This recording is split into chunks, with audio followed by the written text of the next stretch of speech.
Hi అండి, good morning. యాక్చువల్గా ఇది నా ఫస్ట్ ఫ్లైట్ జర్నీ అయితే కాదండి, సెకండ్ ఫ్లైట్ జర్నీ.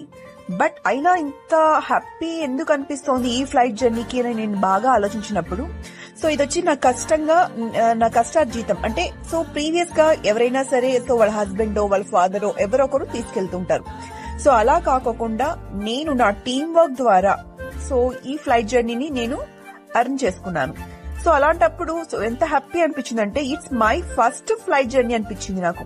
బికాజ్ ఎందుకంటే నేనుగా సాధించుకున్న జర్నీ. సో ఇలాంటి హ్యాపీనెస్ ప్రతి ఒక్కరికి కావాలి కదా. So not only flight journey అండి, ఏ జర్నీ అయినా సో ఏ వర్క్ అయినా సో ఏదైనా సరే మన ఓన్ 1 పెన్నీతో గాని 1 రూపాయితో గాని మనం కొనుక్కున్నదో లేకపోతే మనం సాధించుకున్నదో అయినప్పుడు దానికి ఉన్న వాల్యూనే వేరండి. ఏమంటారు? That's the power of business అండి. మా అమ్మ నాకు నేర్పింది ఒకటే, లైఫ్ ఏది మనకి ఎదురొచ్చి వదలకి మనం ఎదురేలు తీసుకోవాలి. బాధ నుంచి సంతోషం అయినా, ఓటమి నుంచి గెలిపైనా